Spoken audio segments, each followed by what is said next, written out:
Win or go home. It's that simple. Game 7s bring emotions to the boiling point, and there has been no shortage of that so far in the Leafs-Devils series.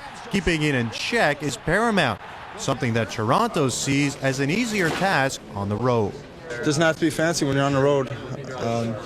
We're just going to work hard, play solid D, and take our chances when they're there. You're going to want to do everything you possibly can to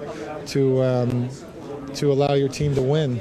But if you start running around and get yourself out of position, then that's just double-crossing yourself. Obviously, the intensity and the atmosphere and everything with a Game 7 makes it a little bit different, and whoever can control their nerves and keep their heads straight on what to do and doing the small things, probably going to end up winning the hockey game. Game 7s can turn stars into superstars, go-getters into goats, especially this time of the year. Ice is soft, the pucks will bounce, and mistakes will happen. Devils win the draw and control it again. Rafalski's pass, score! It hit a Leaf player in front of the net. It's bounces and bad breaks and lucky breaks that win games, and it's not just one game; it's the whole series. There are times you sit on the bench and you see bad bounces, and you just cover your eyes. So, yeah. It's comforting knowing you have Cujo back there too, and I think any team can win this. Team that I think executes the best tomorrow is going to win. We don't want to leave it up to a bounce in the third period to put us out. We want to put up a strong game before that. For 80-plus regular season games and now 10 in the postseason, the Maple Leafs have been forced to get themselves pumped up before they hit the ice. Now the tables have turned. As Game 7 approaches Wednesday night at New Jersey, they have to control their emotions and bring it down to an even keel. What that means is the 10 minutes leading up to the puck drop is absolutely crucial. If the Maple Leafs can weather the New Jersey Storm in the first period, their chances are as good as any to knock off the defending champions. In Toronto, I'm David Lannis, The Score. The Raptors are riding a high, leading the best-of-7 series against Philadelphia 1-0. The key now is to come up with the same intensity level and smart play in order to repeat the success they enjoyed in Game 1. They're going to come out strong. We're going to come out strong, too. We're not going to take a step back because they're going to come out strong. I think that, we're going with a lot of energy. I think that Sunday was a great game for us, coming off the emotional game against the Knicks to bounce right back. And I think that we have more time to prepare today. We're going to come out strong also. So we're going to come ready to play.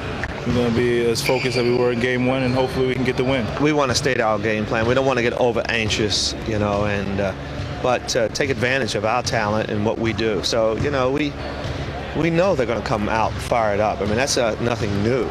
But the whole thing is for us to be patient with ourselves, but at the same time, don't lose any aggressiveness. I just think we have to approach the game the same way we approached it in Game 1. And, we can't worry about how the Sixers are feeling. We have to jump right on them.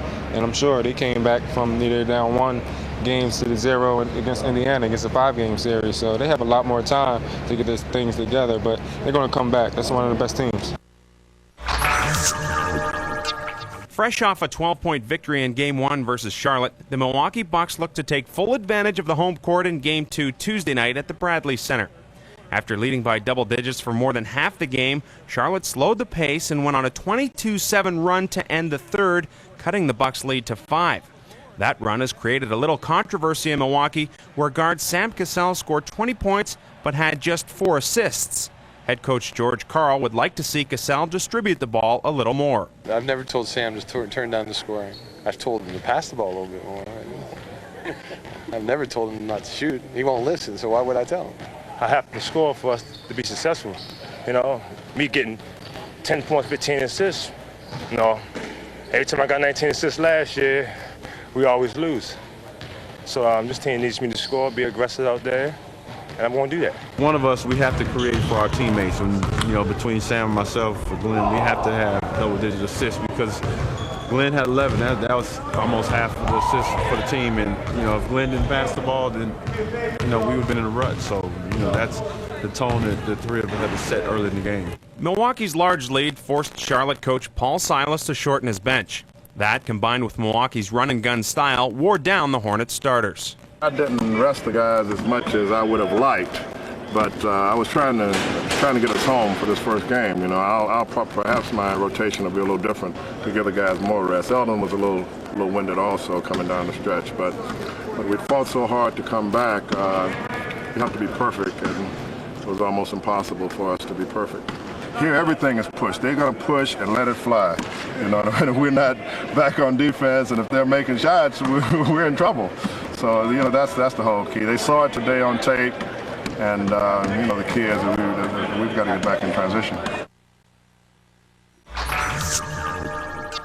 As the Lakers prepare for Game 2 of their second-round series with the Sacramento Kings on Tuesday, they know the deadly combo of Shaq and Kobe will again be a problem for the Kings. O'Neal and Bryant combined for 73 points in LA's Game 1 victory. The Lakers realize it's a recipe for success that will be tough to beat. I can't comment on what they're going to do. I think that they're obviously a team that's concerned with offense a lot, but, you know, when they, you know, allow our two primary scorers to get as many points as they did, I'm sure they're going to try and limit that. Are you surprised when a team doesn't double you? When a team doesn't double me, it's like you're disrespecting my game. And, you know, like I said, I'm just, you know, known for taking high percentage shots, and I was just taking shots, and in the second half, they were just falling for me. It's almost like you're unstoppable now.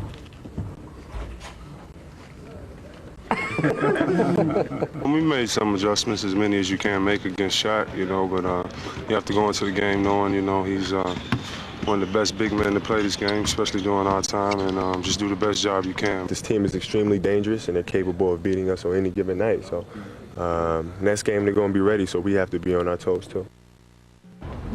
What's that? It's the letter from the university. Well, we'll open it.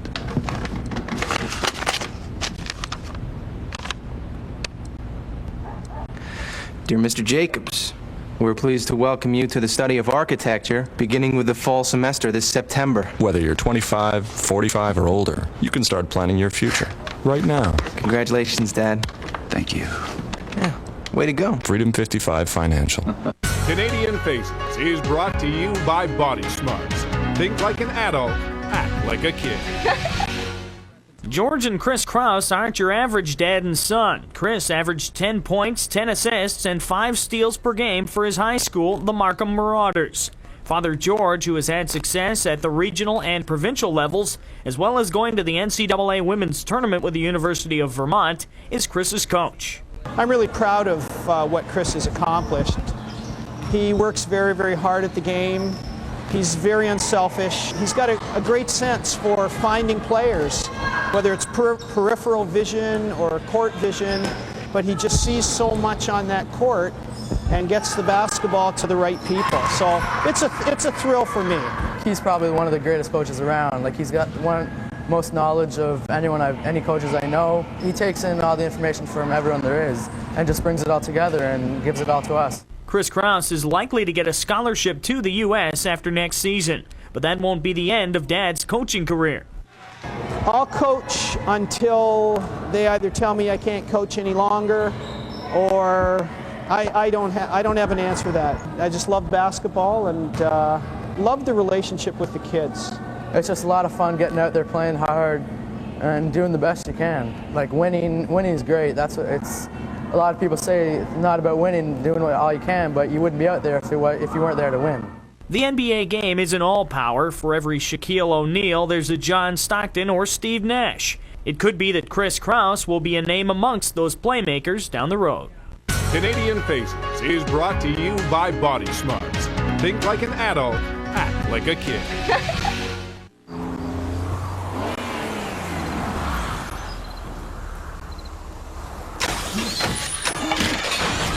Choose road. Validating tires. BF Goodrich tires with traction advantage. Approved.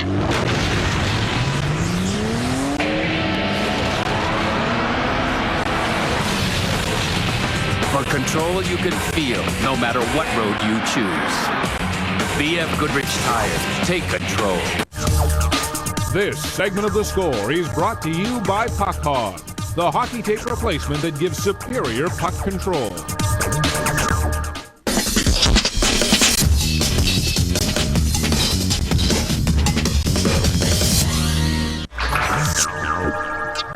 Win or go home. It's that simple. Game 7s bring emotions to the boiling point, and there has been no shortage of that so far in the Leafs-Devils series. Keeping it in check is paramount, something that Toronto sees as an easier task on the road. It doesn't have to be fancy when you're on the road. We're just going to work hard, play solid D, and take our chances when they're there. You're going to want to do everything you possibly can to allow your team to win.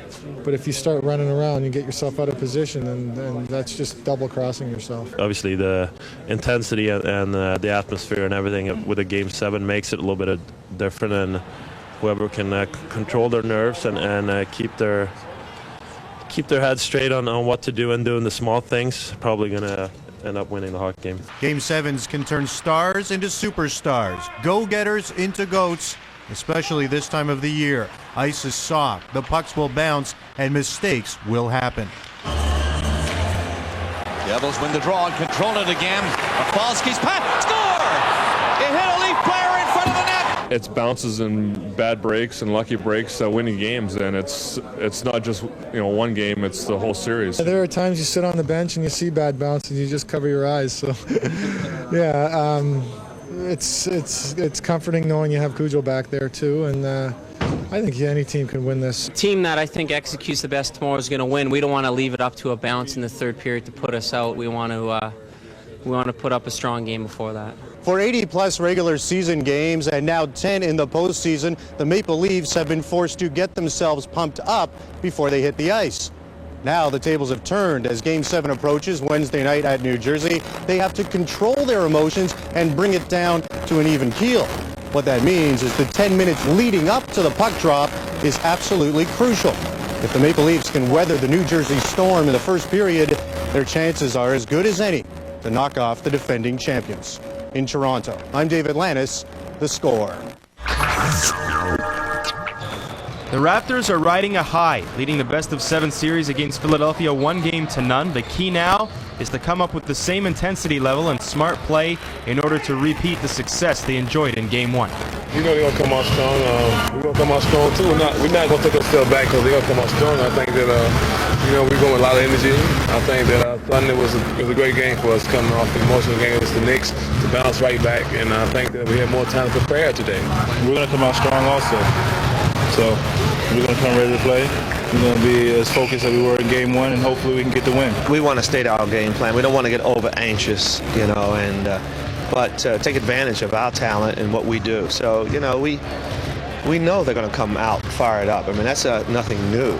But the whole thing is for us to be patient with ourselves, but at the same time, don't lose any aggressiveness. I just think we have to approach the game the same way we approached it in Game 1. And, we can't worry about how the Sixers are feeling. We have to jump right on them.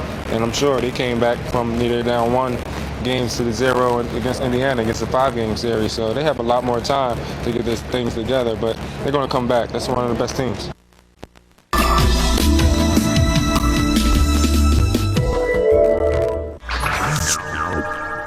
On Tuesday, Ottawa Senators president and CEO Roy Malacker announced that Jacques Martin will remain as head coach of the team. Despite another early Sens exit from the playoffs, Martin led the Senators to a 109-point season, good enough to be the 2nd seed in the Eastern Conference. Has your 9 to 5 turned into 24/7?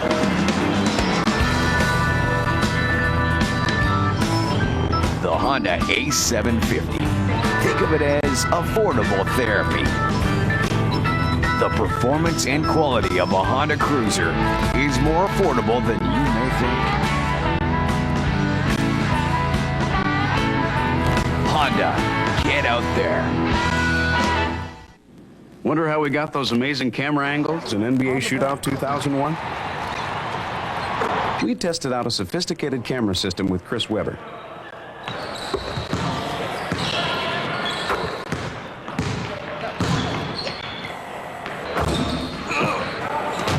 Considering the little guy weighed 75 pounds, Chris had a pretty good game. Rated E for everyone.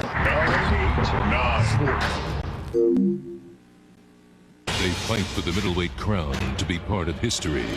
Felix Trinidad to join the legends. William Joppy to stop him. Trinidad's undefeated but untested as a middleweight. Joffy's defending his crown for the 8th time. Only one gets a shot at the undisputed middleweight world championship and a place in boxing history. Trinidad versus Joffy, Saturday, May 12th, live on pay-per-view.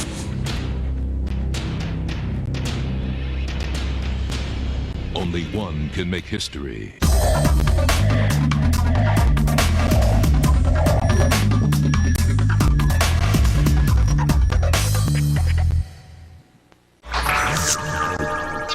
Fresh off a 12-point victory in Game 1 versus Charlotte, the Milwaukee Bucks look to take full advantage of the home court in Game 2 Tuesday night at the Bradley Center.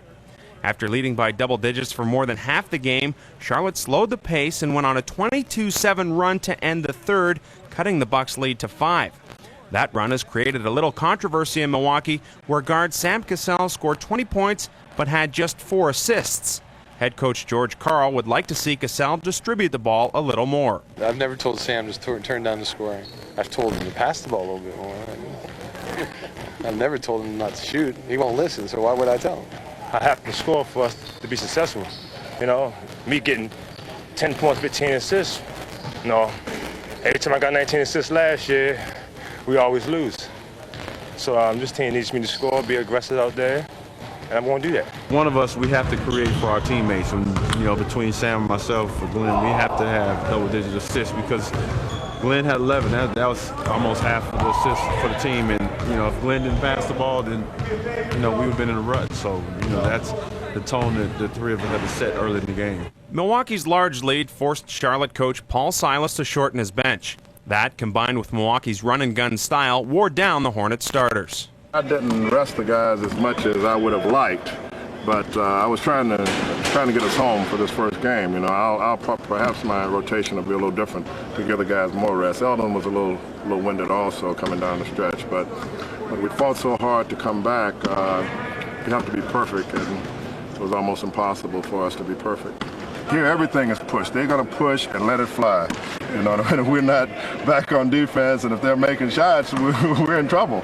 So, you know, that's the whole key. They saw it today on tape, and, you know, the kids, we've got to get back in transition. As the Lakers prepare for Game 2 of their second-round series with the Sacramento Kings on Tuesday, they know the deadly combo of Shaq and Kobe will again be a problem for the Kings. O'Neal and Bryant combined for 73 points in LA's Game 1 victory. The Lakers realize it's a recipe for success that will be tough to beat. I can't comment on what they're going to do. I think that they're obviously a team that's concerned with offense a lot, but, you know, when they, you know, allow our two primary scorers to get as many points as they did, I'm sure they're going to try and limit that. Are you surprised when a team doesn't double you? When a team doesn't double me, it's like you're disrespecting my game. And, you know, like I said, I'm just, you know, known for taking high percentage shots, and I was just taking shots, and in the second half, they were just falling for me. It's almost like you're unstoppable now.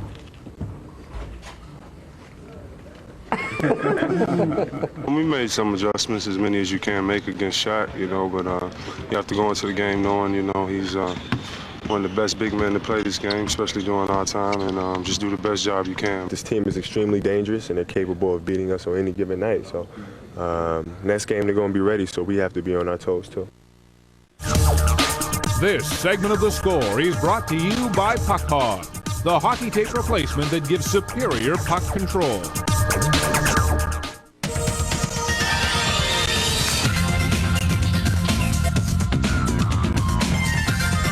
It's Mazda's Spring Breakthrough event with breakthrough savings on every new Mazda. Like the Mazda B-Series truck. Right now, get incredibly low 1.9% financing, a great cash price, or a low lease on Mazda's most powerful truck ever. Hurry into Mazda's Spring Breakthrough event and break into spring with a new Mazda. It's here, waiting for you. Inside is unlimited strength and power. It builds confidence and reshapes your body. It can change everything. This is Bowflex, an entire gym in one easy-to-use machine. So powerful, it delivers over 60 health club quality exercises with up to 410 pounds of resistance, all in the convenience of your own home. Strength training with Bowflex is so effective that we guarantee you'll get the results you want in 6 weeks or less. And you can own one with no money down and low monthly payments, now available in Canada. Bowflex is real. The results are real. The question is, are you ready for Bowflex? For a free video and brochure, call right now. Do the research. Select the model you want and get started. Bowflex. Who said change isn't easy?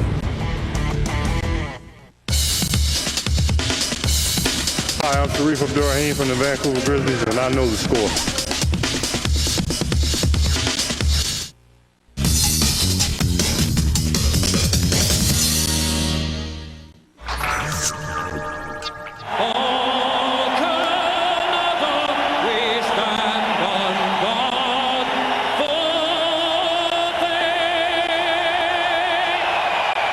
Leafs and the Devils, game number 6, and Scott Niedermayer hoping his boys will give him a chance to play in game number 7.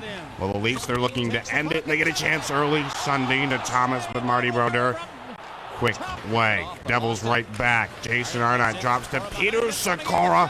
Skora. He hammers a rolling puck past Curtis Joseph. His 4th just squeaks by. 5 minutes in, it's 1-0 Devils. Roberts. He tries to rally his boys, hammering.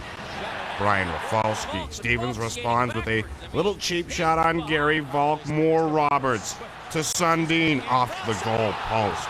Roberts to Sundin, and he will find crossbar this time. Marty Brodeur's best friends keep it a 1-0 game after 1 period of the second. Cujo trying to handle a puck. He gives it to John Madden, who gives it to Bobby Holik, but Cujo back just in time. The Devils, a little undisciplined play. 3 penalties in a row, including Bobby Holik taking this one. Ensuing power play. Leafs make it count. Gary Roberts to Steve Thomas, his 5th of the series. Holik, he feels shame. They're tied at 1 apiece, but the Leafs give it right back. Danny Markov gets the glove up on Arnott. He's gone for 2 minutes, and the Devils on the power play. Gomez in front to Randy McKay, and he gets it by Cujo, his 5th. Thank you. And now Markov feels shame. He would go free. 2-1 Jersey. More in the late going of the second. In fact, just 7 seconds left. Brian Rafalski gives the Devils a 3-1 lead despite the heartbreaker. The Buds bounce in the third. Darcy Tucker, huge hit on Colin White. White retaliates. Toronto gets another power play, and it's Matt Sundin. From the near boards, he blows it through Martin Brodeur. His 6th, cut the lead to 3-2. The Devils go searching for insurance. Patrick Eliash with the Savardian spinorama stop, but there is Jason Arnott to hammer it home. 4-2 Jersey. Oh, but we're not done just yet. Under 2 minutes left. Darcy Tucker driving to the net. Rolls over Marty Brodeur. The Devils did not take long to get their vengeance. Randy McKay throwing punches at Curtis Joseph. He is swarmed by a sea of blue and white. The melee ensues, the scraps, the bad blood. Ah, yes, Game 7 should be a good one. The defending champs force it with a 4-2 victory in Game 6. And after 2 points in the first 5 games of this series, Jason Arnott finally breaks out with 2 points in this one. The intrastate rivals hooked up for the second time in Game 2 of the Western Conference semifinal. In Game 1, the Mavs showed brief flashes of brilliance, but on a whole, a 5th game took its toll. Now, you may not remember the Alamo, but it'll be a while before Spurs fans forget that face. And even without Derek Anderson, San Antonio controlled the painted area. David Robinson shot is rebounded by Tim Duncan, and he was not about to be denied. And if Dallas had any chance, they needed their big 3 to produce more than 19 points combined. Dirk Nowitzki accounted for 19. Nash made his presence felt. And as usual, Michael Finley got it done in transition, taking it above the rim. And that's where the game is usually played. Duncan, right down Broadway, had something memorable for all to see. And if you thought that was something, check the first step. Calvin Booth providing the help now needs it. 11 and 15 and a half. Spurs wrapped up the first with a 10-1 run and led by a thin after one. Now, I said Finn and not Finley, but no one slashes to the hole quite like he does, an even 2-4 on 8 of 24 shooting. Not happy with a flagrant foul call, Greg Popovich, more than just vocal, has to be restrained. 2 technicals later, the Spurs were without their head coach for the remainder. And the Mavs, looking to swing the momentum, Howard knocks down the turnaround over Duncan, but he struggled going 2 of 14 from the floor and finished with just 9 points. San Antonio closed the half strong. Terry Porter inside the Robinson, comfortable in his neighborhood, Spurs sitting on a 4-point halftime lead. Not satisfied with that, they came out smoking in the third. Antonio Daniels got the start in place of Anderson, and he responded accordingly, putting it all on the line and chipping in with 12 points, 5 assists, and a 16-4 San Antonio spurt pushed their lead to 13 heading to the final quarter. Now, give the Mavs credit. They opened the fourth with 7 unanswered and closed the gap to single digits.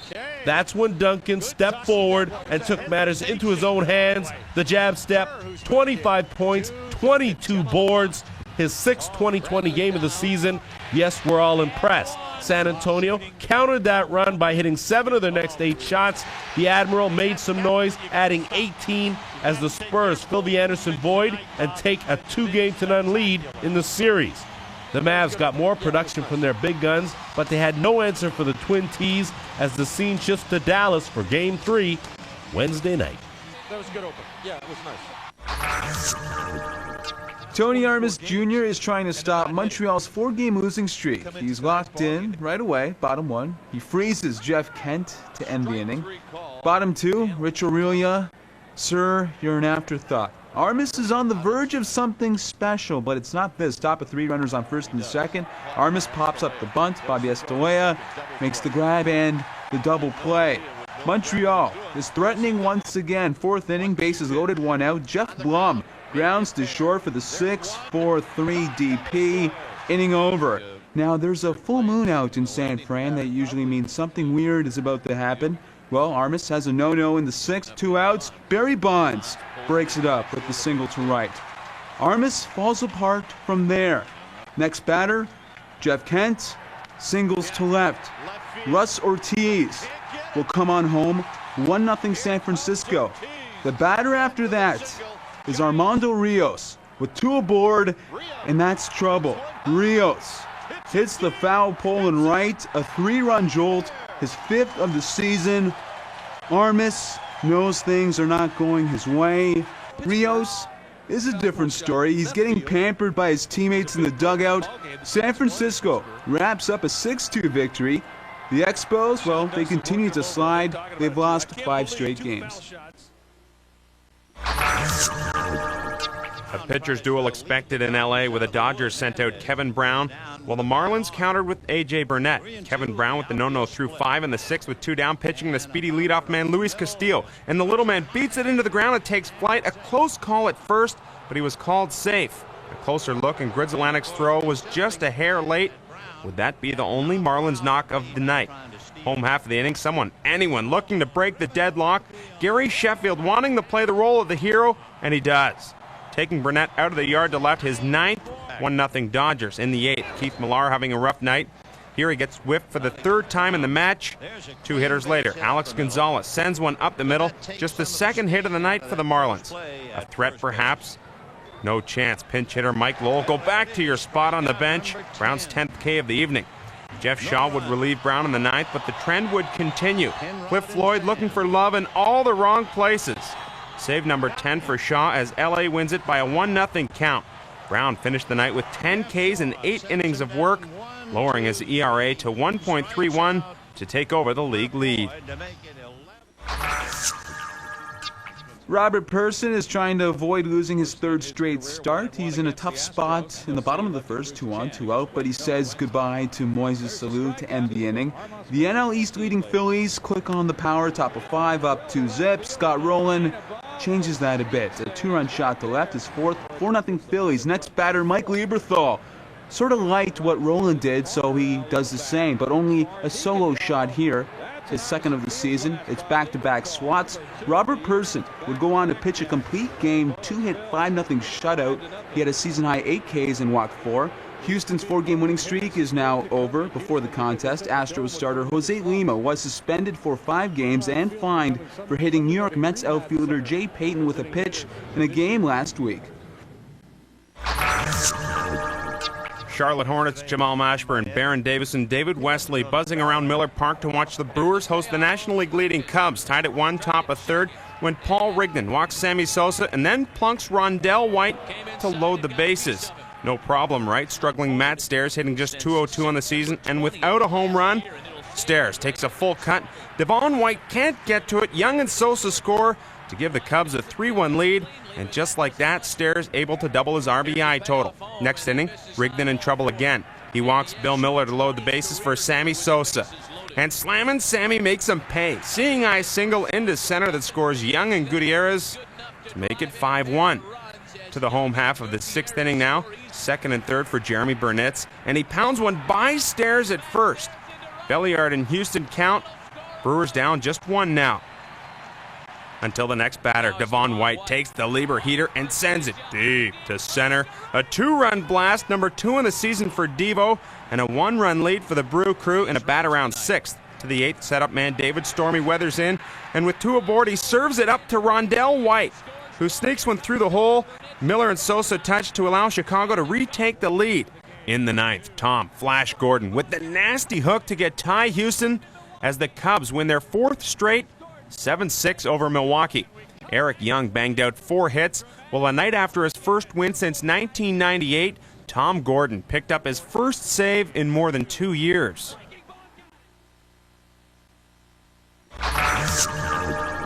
Todd Ritchie on the hill for the Pirates, looking for his first win since September 30th up against the St. Louis Cardinals. In the 2nd, rookie sensation Albert Pujols takes the Ritchie offering and spanks it to center, his 10th of the year to go along with 33 ribbies, all in just 30 games. More for the rookie in the 3rd. This time he bangs it to 3rd. Aramis Ramirez can't handle the hot shot. Matt Morris in safely.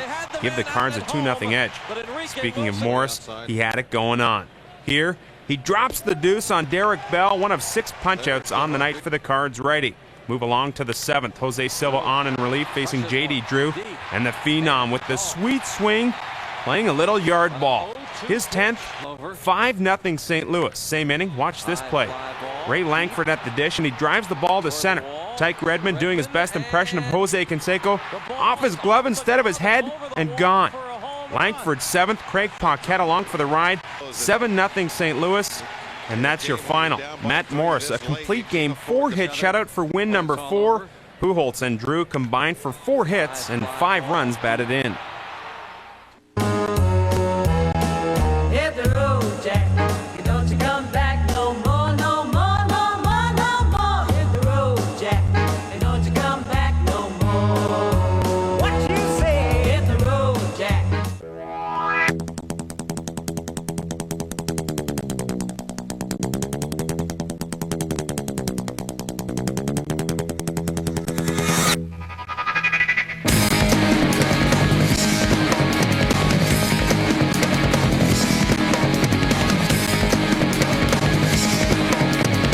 Intel Pentium 4 processor, the center of your digital world.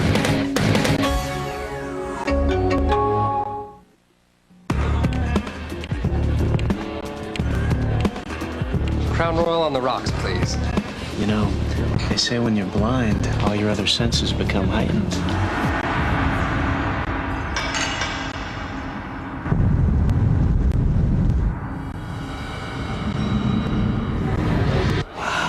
Crown Royal.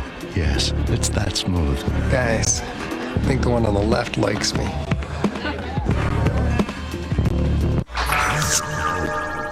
The Reds took their 5-game losing streak to bank one in Arizona and were greeted by Luis Gonzalez and his major league leading 16th homer parked into the cheapies and right. A solo put the D-backs up 2. They tacked on another for a 3-run lead. The Reds got on the board in the 3rd. Kelly Stinnett drills a single to center. That cast Ruben Rivera. Another run later, the deficit was 1. Shuttled to 8, Dimitri Young at the dish. And his bid for extra bases. But Gonzalez has speed to complement the stick. Outstanding. We needed 10 to decide this one, and it was Sean Casey that delivered an RBI double to deep center. Alex Ochoa comes in with the winner as the Reds halt their skid at 5. The mighty Casey played hero, tying the game in the 7th with his 6th off Brian Anderson, and then providing the winner in a 5-4 Cincinnati win. The Rockies return to the friendly confines of Coors Field after a 2-4 road trip to open a 4-gamer with the New York Mets. And in the top, Benny Agbayani sends a bullet to short. Nafi Perez scoops the short hop nicely and records the out at first. Sweet play by Perez. Up a run in the second. Ray Ordonez cranks a double down the left field line and into the corner. Jay Payton strolls in. Tsuyoshi Shinjo gets the wave home, but the Perez relay is in time and on the money. Mets had to settle for a 2-0 lead, but just until their next at bat. Mike Piazza gets the ball rolling with a single through the hole on the left side. Agbayani touches the plate, and the lead was 3. Still in the inning, Mets by 5, bases loaded for Shinjo, and he delivers a liner that lifts plenty of chalk down the first base line. Todd Zeal, Robin Ventura, and Payton all come in on Shinjo's bases clearing double. They added another to cap a 7-run third. Slide to 5, and remember, no lead is safe at Coors. Rockies open with 4 straight hits. Greg Norton goes deep to the alley in left center, off the top of the wall, and back into play for a double. Todd Helton brings in their 5th run of the game. Colorado loaded them up in the 6th, but Dennis Cook got Larry Walker to end the inning and the threat. Fast forward to 9, and Piazza lights up Bobby Schwinard with a jack the other way to right. And when the fielders don't move, that tells you something. Number 10 accounted for the Mets' 10th run. Meaningless? Hardly. Rockies rally in the home half. Helton, walking softly and carrying a big stick, takes Armando Benitez to straightaway. 420 feet later, Helton had his 10th and 4th hit of the game, and that ball needed a life jacket. Colorado got the tying run aboard, but Benitez struck out Brett Maine to end the ball game as the Mets hang on by the skin of their teeth. The two teams combined for 19 runs off 31 hits. Just another outing a mile above sea level. Hit the road, Jack. You don't you come back no more, no more, no more, no more. Hit the road, Jack. And don't you come back no more. What you say? Hit the road, Jack.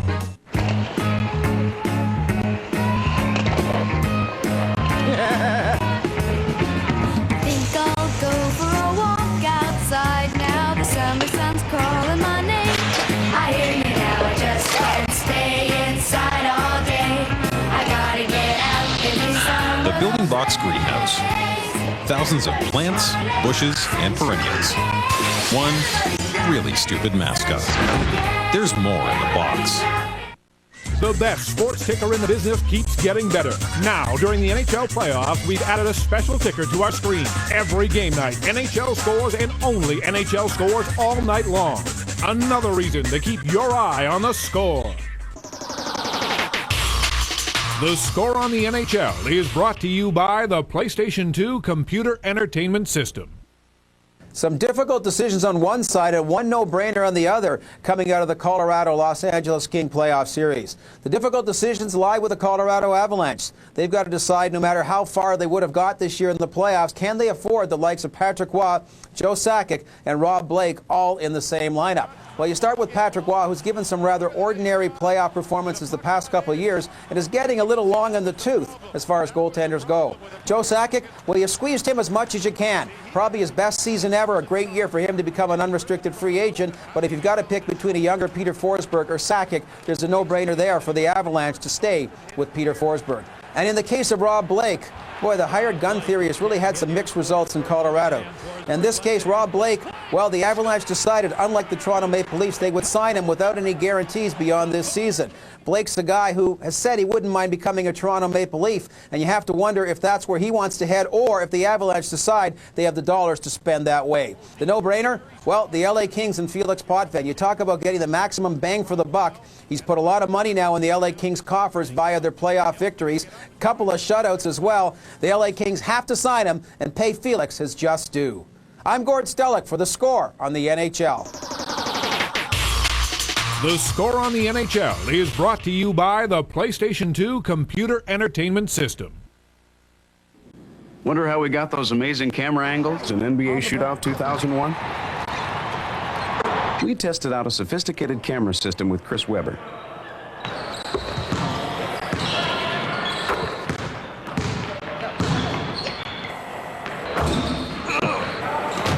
Considering the little guy weighed 75 pounds, Chris had a pretty good game.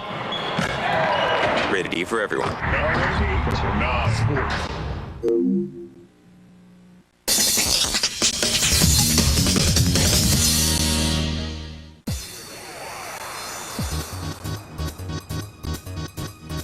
Today on Sports World, must be something in the water. A second Dutch international tests positive.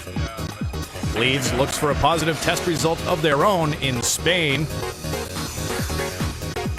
Essendon all juiced up as they sink the West Coast under Aussie rules. And finally, Bayern Munich and Real Madrid get pumped for their Champions League clash. These stories and a world more after the break as we take you around the sports world in only 30 minutes. One day, that little boy won't reach for your hand anymore. Dad! Hurry up, come on, let's go! So how are you going to hold on to him? Maybe with the memories you share on a magical Walt Disney World vacation. Together you'll make memories you can hold in your heart forever. Call 1-407-WDisney and make your dream come true. A Reese peanut butter cup. You must love chocolate and peanut butter. Mm-hmm. Good, then you'll love this. That's just chocolate and peanut butter. Which you love. Not like that, like this. Because Reese has a logo, right? No, it's just the way they put it together, you know? It's like nothing else. This could have a logo. Look, new Happy Head. No. You're a slave to corporate logos. It's the taste, loser. Come on, oh, look what you've done to Happy Head. Reese tasted so much more than chocolate and peanut butter. Before the NFL, before the WWF, one man. I won't spend the rest of my life as nothing. Changed the game. Welcome to the new world.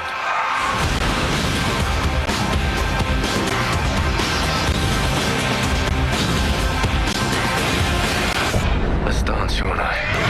A Knight's Tales. Opens everywhere Friday. Has your 9 to 5 turned into 24/7?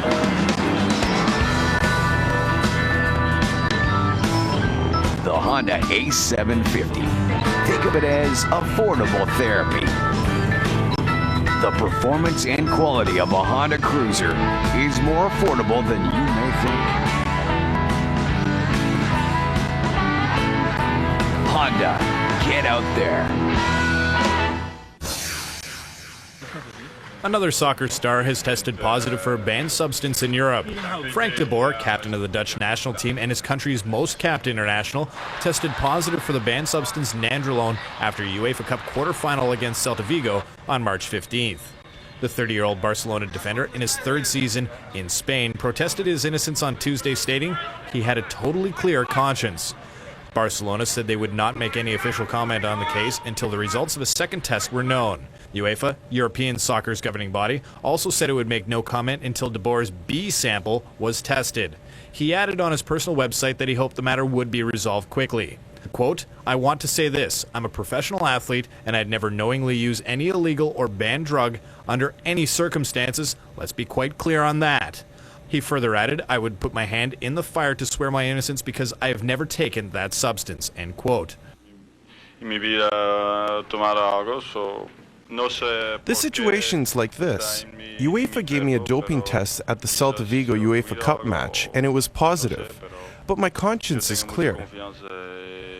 In my life, I have never taken something like this. I don't know why it's in my body. Perhaps it's something I ate. I have confidence in my club and in the team. I'm sure it was something in the food. Fellow Dutch international Edgar Davids, who plays for Juventus in Italy, also tested positive for nandrolone on March 4th, 4 days after an international friendly against Turkey. I've never even thought of the possibility of using any kind of dope. I have very strong principles on which substance I consume. No rubbish. De Boer, who won the European Cup in 1995 with his former club Ajax Amsterdam, played against the Turks in Amsterdam. Sports World wants to know, do you think there are more soccer stars in Europe which will test positive after this latest finding? Email us your comments on this or any other topic at sportsworld@thescore.ca.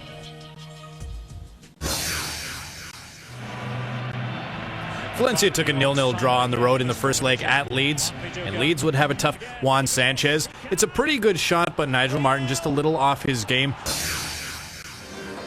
Although Bayern Munich own a 1-0 lead and history on its side, coach Ottmar Hitzfeld is taking nothing for granted before Wednesday's return leg against Real Madrid in the Champions League semi-final.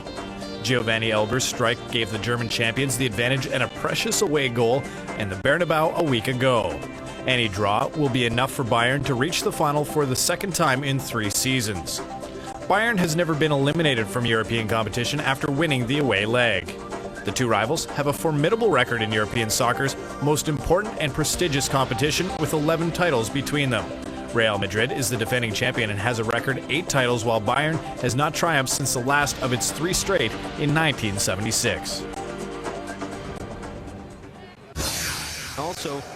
Prior to the game, Liverpool manager Gerard Houllier said, "Forget the UEFA Cup, forget the FA Cup, forget the double. This game was incredibly important as it could secure their place in the big money Champions League next year." 8th minute, Michael Owen does his manager proud.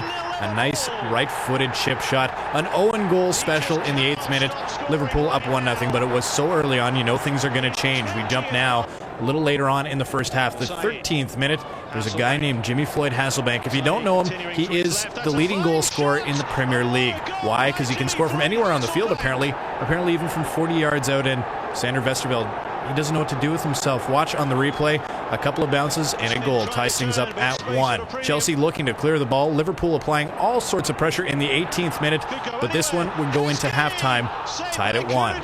It was a pretty exciting second half in the 60th minute. Off a Gary McAllister corner. Watch the bouncing ball as it goes off a face, and eventually it's going to land in the vicinity of one Michael Owen. And Michael Owen does not miss from in this close. Kaboom, there it is. Liverpool up 2-1 on his second goal of the match. Michael Owen just doesn't miss from in that close, or does he? We'll find out a little later on in the second half. And it's Jimmy Floyd Hasselbank not to be outdone by that young punk in the red as he gets his second goal of the game. And do you think he's happy? Oh, he lives in a gumdrop house on Lollipop Lane. And it's all tied up at 2. Can you miss from in that close?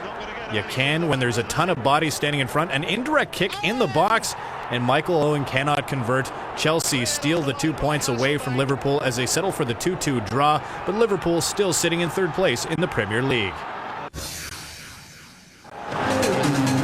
This man has just become the most expensive player in British football.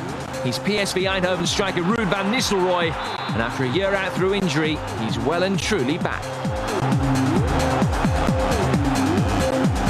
12 months ago, and on the verge of a dream move to Manchester United, he failed a medical and then tore his cruciate ligament on the training ground. His world was crumbling before him. The deal was scrapped, but the English champions didn't forget him, and they finally got their man last week for $27 million. When you have an injury like that, first 2 weeks, it's you wonder if you can play and if you can reach your level and if you become fit again. And but when I spoke with the doctors and with other players, I found players with the same injury: Overmars, Del Piero, Mateus. I spoke with them, and they're all fine. So they said they gave me a big confidence. United manager Sir Alex Ferguson clearly never lost faith and was recently in Holland to see Van Nistelrooy effortlessly step back into the old routine. And it seemingly wasn't his first visit to Holland in the last year either. He came visit me in my house here after I was injured, and that was in a way a surprise for me, because I thought, I got injured, and big clubs, and they think, okay, now it's over, and they go for the next player. But it wasn't the case. He came and visited me, so it gave me big motivation, great feeling. Van Nistelrooy becomes a Manchester United player on July the 1st. Until then, there is a little matter of helping PSV to the double. Although they have coped without him, they will obviously benefit from the return of the man who'd scored 60 goals in 57 league games. Once the season is over, he will look forward to rewarding the United fans who kept his spirits up. The support that the club gave to me, and also the fans gave to me. You know, I didn't play for 1 minute there, but the support I got was fantastic, and the support I got here from fans of our team is fantastic. After the pain and uncertainty of the last year, surely nobody would begrudge Van Nistelrooy every success in the future.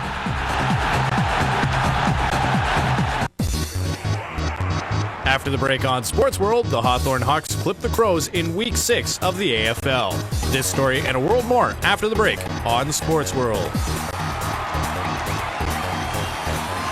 There's always something good going down at Mr. Sub, including this year's It's in the Bag contest. Buy any sub or wrap with any Coca-Cola product and get free snack-sized Reese Bites and your chance to win great prizes like a 2001 Ford Focus ZX3, one of 10 cruise holidays on Carnival Cruise Lines, where you'll enjoy superb dining, lavish entertainment, and exciting destinations, or millions worth of Mr. Sub's superfood values. At Mr. Sub, winning's in the bag. There's always something good going down at Mr. Sub. Oh yeah. If you want to be serious about online gaming these days, you need a serious edge. I mean, it's not like I'm 8 anymore. Sure, I'll slow down when I'm 15. But until then, I'll need a faster connection. A 56K modem? Good enough for some college kid, maybe. But I'm not ready to retire just yet. Kids learn fast. Help keep it that way. Shaw at Home. Sign up now for your free, no-obligation 30-day trial of Shaw at Home high-speed internet access. Got a minute? Sure. Sit down. Jack, what's up? Please. Whether you're 25, 45, or older, you can start planning your future right now. Allison, it's time for a change. They're not firing me, are they? No. I'm firing myself. Kathy and I have put a down payment on a little fly fishing lodge we're going to operate in BC. But you're still a young man. Freedom 55 Financial. That's the whole idea.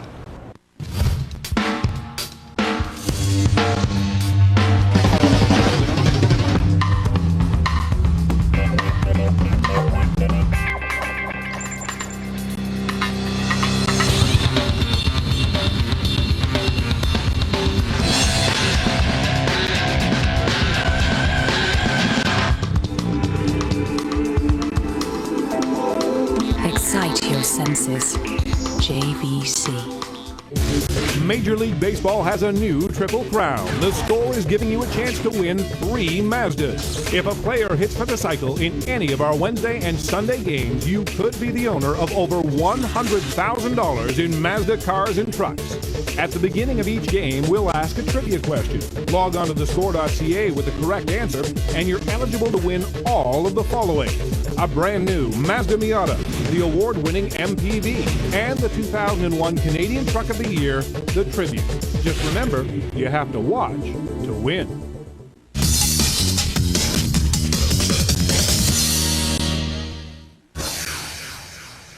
Former world number 1 Pete Sampras failed to get his clay court campaign this season off to a flying start at the Rome Masters Series on Tuesday. The 4th seed's opening round match against Harold Levy was due to finish on Monday, but was one of several matches delayed by rainy conditions. Levy won the first set 7-5 on Monday, and though Sampras started well on Tuesday, leveling the match by taking the second set 6-2, he was eventually worn down by Levy's solid baseline.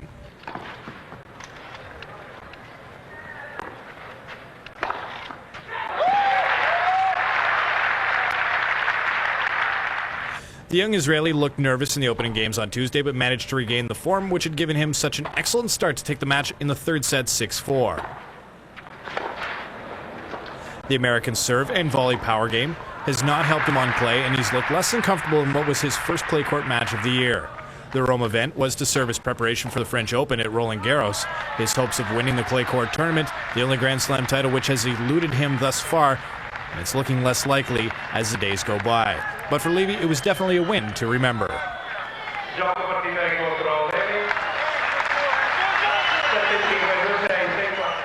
I felt, especially in the set and a half we played yesterday, that if I'm playing well, I can beat him. So I didn't want to lose this chance. So I was a little nervous. Maybe the first couple of games when we came back, I didn't play so well. But then I realized I have to take my chances and just go for it. And I think I did pretty well. You know, look at the big picture, look at the French Open. The courts will be a little bit quicker, and faster, which I'm looking forward to. But would have been nice to get some confidence this week and win a couple matches, but it didn't happen. So definitely it's difficult to play, but I know that, so it's a challenge. Andre Agassi's first encounter on clay this year, just as bad as Pete Sampras. The third seed and current world number 1, Agassi, should have swept aside the challenge of Roman debutant Alex Calatrava, but a series of unforced errors left him vulnerable, and he dropped serve early in the first set and lost it 6-3. Any chance of a second set surge by Agassi seemed unlikely as the American continued to make mistakes to give Calatrava the upper hand. Typically, he lost the match with an overshot baseline forehand on his own service. The loss marks the first time Agassi has been defeated in the Masters Series since falling in the third round of Masters Series Stuttgart last October. Agassi, one of the hot favorites to take the Rome tournament, remains one of the main contenders for the French Open at Roland Garros at the end of the month. Alex Corretja of Spain lost the first set of his opening round match 5-7, but went on to power past fellow Spaniard Carlos Moya and win 5-7, 7-5, 6-1. Coincidentally, the match was a replay of the pair's 1998 French Open final when Corretja came back to win 5-7, 7-5, you guessed it, 6-1.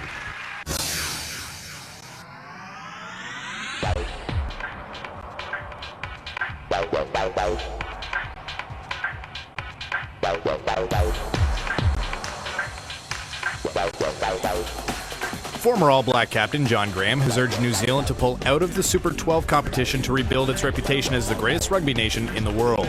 Graham, who made 53 international appearances for the mighty All Blacks, said the Tri-Nation Southern Hemisphere competition has grabbed too much importance on the rugby calendar, and therefore it's preventing the national team from playing its best.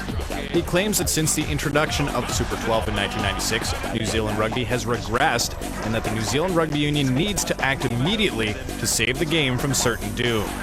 Graham said support in club rugby was dwindling, but the long-term value of rugby in society could be reversed if New Zealand pulled out of the Super 12 with a brave decision. Lions and England wing Dan Luger will play with the Barbarians during the select squad's visit to Wales. Luger has been hampered for months by an upper back injury, and the May 20th fixture will be used to get the Saracens winger into game shape ahead of the British Lions Southern Hemisphere tour. Luger was excited about his place on the Lions squad, but officials were concerned about his match fitness. Those worries should be ironed out at Millennium Stadium. It will be the 26-year-old's second view of the Welsh squad this season. Luger played a role in England's emphatic Six Nations win in Cardiff in early February. The Leicester Tigers booked a spot in this weekend's Zurich Premiership Final following a thrilling 17-13 win over Northampton Saints on Saturday. Canadian wing Winston Stanley nearly touched down, but was held up over the line by a tenacious Saints defender. On Sunday, Bath defeated the London Wasps by a score of 36-31 in a seesaw battle and will take on the Tigers at Twickenham this Saturday. In Wales, John Tate suited up for Cardiff against Clonelly. The Scarlets made it 7 in a row with a 34-25 win, and in the process also sent Cardiff for a second straight Welsh-Scottish title. Swansea, Cardiff, and Clonelly all secure a place in the 2001-2002 Heineken Cup. Rod Snow and Newport were big winners over lowly Cross Keys 66-5, and have finished fourth in the Welsh-Scottish to claim the final European Cup spot. In France, the playoff and relegation pictures became a little clearer. Mike James started at second row for Stade Francais as they defeated Mont-de-Marsan 37-20, while Phil Murphy and Nick Witkowski of Perpignan helped destroy winless Pétigeux. Get this, 83-12. Al Sharon, his POW side, won convincingly 38-17 over Bourgoin, but will have to win this weekend at Stade Francais and hope that Meg Bordeaux lose to Perpignan to avoid a relegation playoff game on May 20th. If POW have to play the relegation match, Sharon will not be available for the opening match of the Paris Series match against the USA on May 19th in Kingston, Ontario.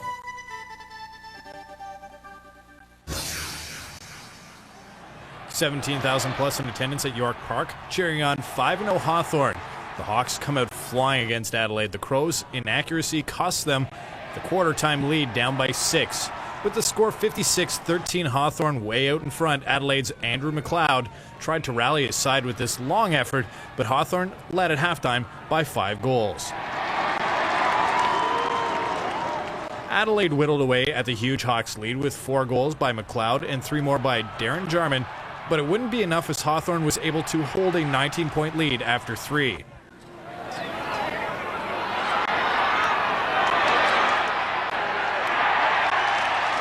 They would go on to the 104-91 victory. Led by John Barker with 3 strikes, Hawthorn begin the 2001 AFL campaign a perfect 6-0.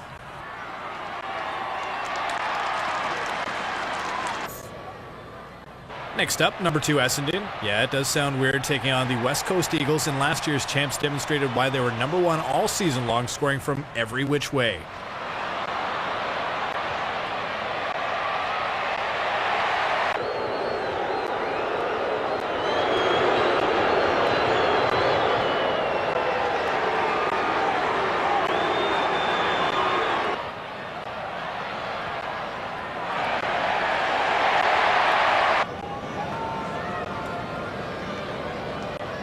Essendon finished the game 88-point winners, 158-70.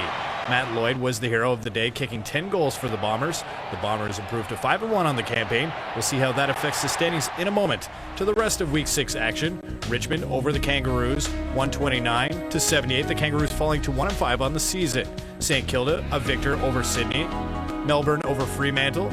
Fremantle falling to 0-6 on the campaign with 119-74 loss. Port Adelaide coming on top of the Bulldogs, 129-86. Brisbane thumped Geelong, 116-61. And finally Collingwood, 103-95 winners over Carlton, who've fallen to 3-3. So looking at the AFL Round 6 ladder, Hawthorn, that perfect 6-0. Essendon, Port Adelaide, and Richmond all right behind at 5-1, while Melbourne rounds up the top 5 at 4-2. It may be the least exciting Formula One circuit, but this weekend's Austrian Grand Prix is going to play a critical role for teams and drivers. Some teams are still suffering from mechanical failures, and championship contenders cannot afford not to finish. As the pressure begins to build in the standings, Ferrari's championship leader Michael Schumacher and teammate Rubens Barrichello have been tirelessly testing their Ferraris at the team's racetrack in Maranello. Much of the emphasis has been on testing tires for the hot circuit. It's a circuit which usually works very hard, the front tires, which suffer for a while, then they come back as they clean off. And in the race that's less of a problem. Sometimes it's a bit of a problem for qualifying. How to prepare yourself, use new tires, use scrub tires. This is always a big question mark there. Ferrari's recent mechanical failures and the maturing of BMW Williams into a fast and reliable team could hand the advantage back to McLaren. Worse yet for Ferrari, they could well lose any advantage from their traction control. Barcelona was easier because we'd been testing there before, so we were able to set up all the electronics, and the race went fairly smoothly. But Austria will be the first track where we have to attack a circuit with no prior knowledge of what we require. Schumacher's teammate, Brazilian Rubens Barrichello, is still reeling from having to drop out of the Spanish Grand Prix, a race he thought he could win. It would have been only his second career win, but he denies that he's under pressure at Ferrari. I think the pressure really relies on the top of Ferrari team. I mean, myself and also Michael. There is nothing else that I could do, for example, in Barcelona. I mean, I had a suspension failure, so I could do really nothing. I don't think in Austria we have anything else to perform. Michael is leading the championship by 10 points, or 8 points, something like this. I'm third on the championship. I'm looking for a better score. So there's the pressure. I think it's going to rise at the end of the year. Last year, Schumacher's race was ended when he was rear-ended by the BAR of Ricardo Zonta. He's confident that he can improve on that on a fast circuit. The power of the Ferrari engine could well be the most important factor for the victory.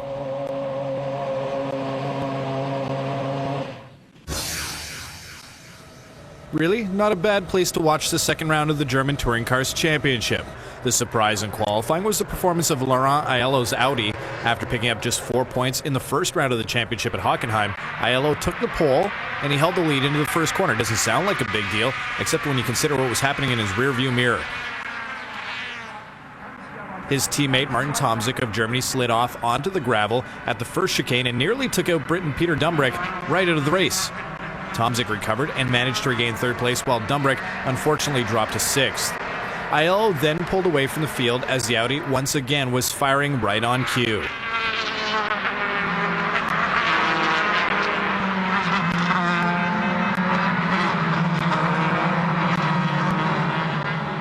The race leader was to change on lap 9 of 22 as Aiello came into the pits for one refueling stop. It was all part of the Frenchman's regular routine. The 9.4 second time was not. The horrible pit dropped him to 15th place.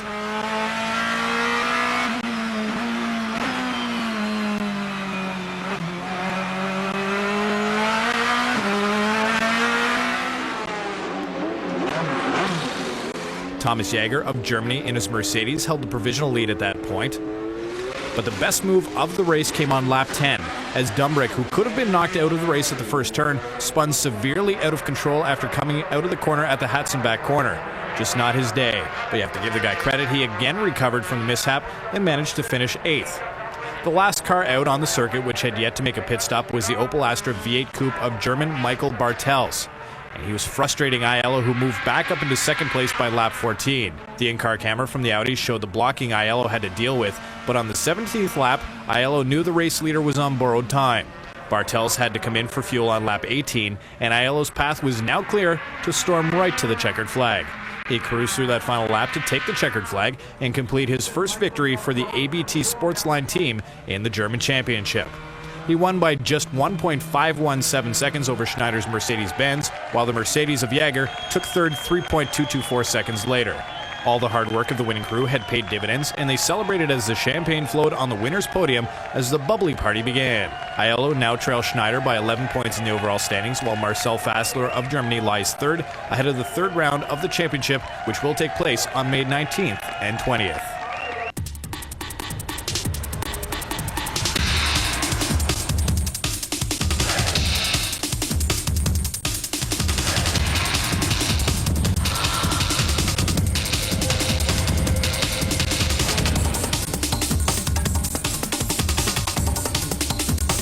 Have any questions or comments concerning your favorite sporting event from around the globe?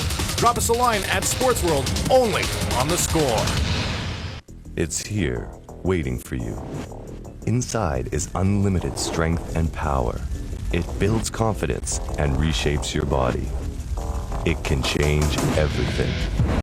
This is Bowflex, an entire gym in one easy-to-use machine. So powerful, it delivers over 60 health club quality exercises with up to 410 pounds of resistance, all in the convenience of your own home. Strength training with Bowflex is so effective that we guarantee you'll get the results you want in 6 weeks or less. And you can own one with no money down and low monthly payments, now available in Canada. Bowflex is real. The results are real. The question is, are you ready for Bowflex? For a free video and brochure, call right now. Do the research, select the model you want, and get started. Bowflex. Who said change isn't easy?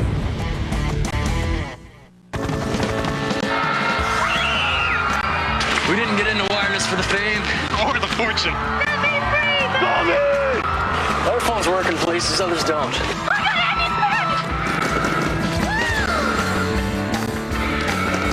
With our phone plans, you only pay for what you need. Nobody has a phone selection like ours. We're just trying to make wireless better.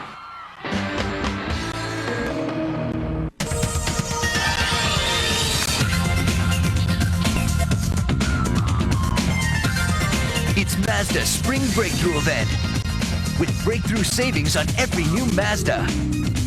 Like the Mazda B-Series truck. Right now, get incredibly low 1.9% financing, a great cash price, or a low lease on Mazda's most powerful truck ever. Hurry into Mazda's Spring Breakthrough event and break into spring with a new Mazda.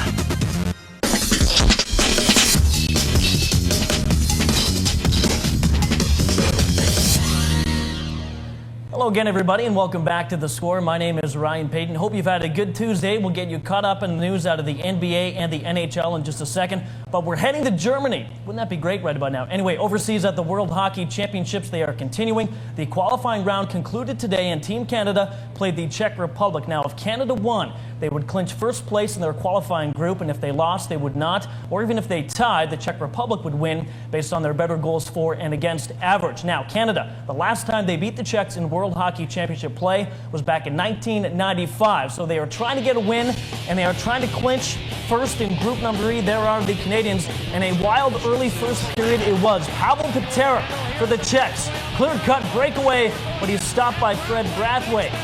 The puck goes the other way as the camera is on Patera. Vincent Lecavalier, there he is. He's in all alone, but Milan Nelichka with a great stop for the Czechs. Good goaltending on both ends. Bad news here for Canada. Joe Thornton collides with Scott Walker in the Czech zone. Thornton, he left this game feeling woozy with a split lip. He did not return. Canada gets on the board first. Brad Richards shot deflects wide. Look at Lecavalier. He shoots. Good things happen when you shoot it on goal. It just goes in. 1-0 Canada. The lead, though, short-lived. 41 seconds after that. How about this shot by Pavel Kubina? Wow. 1-1 is the score. Canada coming close again. Derek Morris, great pass to Patrick Marleau, but Nelichka gets just enough. 1-1 through 20 minutes. Into the second period, the Czechs take control. Robert Reichel, all kinds of time behind the net. He centers. Kubina backhands off the crossbar and off Brathwaite and behind the goal. 2-1, Czechs in front. Then they go on the power play, and Kubina walks in, untouched. His shot is stopped, but there is Robert Reichel, his third point of the game. 3-1 for the Czechs. Final period, Scott Walker centers for Ryan Smith. Great save by Nelichka. Canada trying to get the goalie off his game, so here's what you do. You run him. Jeff Friesen knocks him over, and you know what? That seemed to work. Canada short-handed, Czechs with the man advantage. Eric Brewer steals the puck. Wide open, shot, stop, rebound, Chris Draper's goal. Canada back in this, it's not done. 3-2. The Czechs still on that power play. And they'd ice it right here. Philippe Kuba's shot off Brathwaite and in. 4-2, and that was all. So again, Canada having their troubles with the Czechs. Milan Nelichka stopping 30 shots in the game as the Czech Republic grabbed first overall in Group B. Canada has to settle for second spot, in the pool. With more, here's Steve Koulias, Gord Stellick, and Chris King. That's right. Canada loses their first game of the tournament 4-2 to the Czech Republic, officially going 3-1-1 in the qualifying round. I'm Steve Koulias with Gord Stellick and Chris King. And guys, when we take a look at this hockey game specifically, the 4-2 loss, Canada did not look good at all. No, they really didn't. I mean, you have to be impressed the way the Czech Republic team played. But two things about Canada. Number one is they're not going to the net. They're not skating. They're not working hard. They're not using their speed offensively. And I really thought they were playing a lot more tentatively defensively. They weren't being aggressive. The Czech guys were coming in, had those point shots. This isn't stuff we saw earlier. They'll have to play better than they did today against the Czech Republic. Right, and aside from Freddie Brathwaite, I don't think any Canadian player played to the level that's expected of them in a big game like this. They had 32 shots on net, but a lot of those shots are from the outside. As Gord mentioned, they weren't driving to the net. They weren't creating second opportunities. And when they did get the puck in the prime scoring areas, they didn't shoot the puck enough. For their thoughts on Canada's 4-2 loss to the Czech Republic, let's go back to Hanover and join Dennis and Jim. Jim, we expected a good game, Canada against the Czech Republic. Both these teams undefeated coming in, and not really a disappointment as far as the entertainment value of this game. No, I thought we saw a real entertaining hockey game. The Czechs just played a little bit better. And when you do that consistently over 60 minutes, you win by a goal or two. I was particularly impressed with the series of plays in the third period when Draper scored the shorthanded goal. And the Czechs could easily have gotten flustered, but these guys they're a disciplined, experienced group. They poured the coals on and ended up restoring a 2-goal lead. So a great opportunity for Canada to test themselves in a situation that was not life-threatening. And now they've got a day off to regroup, have a good crisp practice tomorrow, and get into the sudden death games where we can really enjoy ourselves. Things do change with the sudden death games. How does that change the mindset of the players? Well, it shouldn't change the mindset at all. Whether you're sudden death or whether you're 4 out of 7 or whether you're playing the 7th game or whether you're in a round-robin tournament, you just play to win.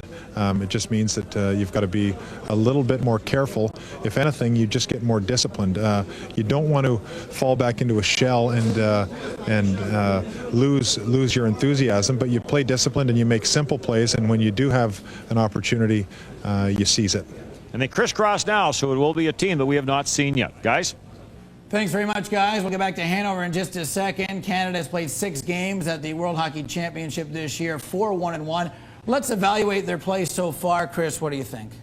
Well, I think the Canadian team that we saw early in the tournament, obviously they played less talented teams than the Czechs that they played here today, but they played more of a rounded team effort, and they got a different hero every night to step up. And we saw it a little bit in the last game against Germany, and more today. They just didn't get that guy to step up. Freddie Brathwaite was great, but they need more. A lot more positives than negatives, though, derived from the first 6 games. So it has to be encouraging to Wayne Gretzky and company for next year.